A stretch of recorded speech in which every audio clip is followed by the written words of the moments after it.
Hello, welcome back to my mini blog. তো অনেক দিন পর আবার একটি ছোট্ট মিনি ব্লগ দিচ্ছি।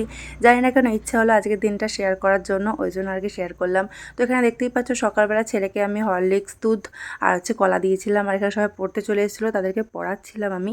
আর এইদিকে আমি পড়ানো হয়ে যাওয়ার পর ছেলে যেহেতু স্কুল ছিল, তাই নিজে স্নান করে রেডি হয়ে নিয়েছিলাম। অন্যান্য দিন কিন্তু আমি সকালবেলা স্নান করি না, বাট আজকে একটু স্পেশাল ছিল তাই আমি স্নান করে নিয়েছি, কারণ আজকে আমি উপোস করব।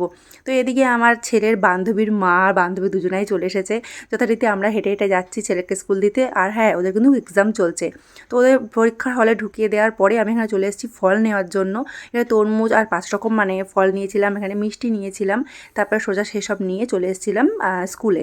স্কুল থেকে ছেলের প্রায় 15 মিনিট 20 মিনিট মতো পরীক্ষা ছিল। সেটাই আর কি পরীক্ষা কমপ্লিট করে যাওয়া হওয়ার পরে আমি চলে এসেছি আমার বাপের বাড়িতে। আর পুজোটা বাপের বাড়িতেই হবে। আর কি পুজো জানো, এই চৈত্র মাসে হয়, সেটা হচ্ছে শীতলা পুজো। আর এটা আমি প্রতি বছরই করে থাকি, আমার জানি না কেন মন টানে, আমি তাই করে থাকি। আর এখানে আমি আমার যে বান্ধবী দেখতে পাচ্ছি, আমার ছোটোবেলার বান্ধবী, তো দুজনে একসাথে গেছিলাম পুজোর ডালা দিতে। আর ক্যামেরাম্যান যে ছিল সেও কিন্তু আমার বান্ধবীই ছিল। ওকে বললাম তুই বসে ক্যামেরাটা কর। তো যাই হোক, ও যথারীতি সেই কাজটা আমার করলো। আর এদিকে আমি ডালা দুটো ভেতরে ঢুকিয়ে দিয়ে আসলাম। তখন দেখলাম খুব একটা কেউ এখন ডালা দেয়নি। আর এদিকে আর একটা ব্যাপার দেখো, এই যে কুলো নিয়ে আসছে, এটা কিন্তু আমার পাড়ার বৌদি হয়, উনি এবারে কুলোটা নিয়েছে। আর এটা কিন্তু আসল বাড়ি বাড়ি বাড়ির সামনে সামনে যায়, রাস্তা দিয়ে যায়। তো তখন এখানে আমরা তেল সিঁদুর এইসব দিয়ে থাকি। তো যাই হোক, এখানে আমার পুজো কমপ্লিট হয়ে গেছে, বাড়ি চলে এসেছিলাম। আর এখানে একটু ছেলের সাথে আর কি মজা করছিলাম।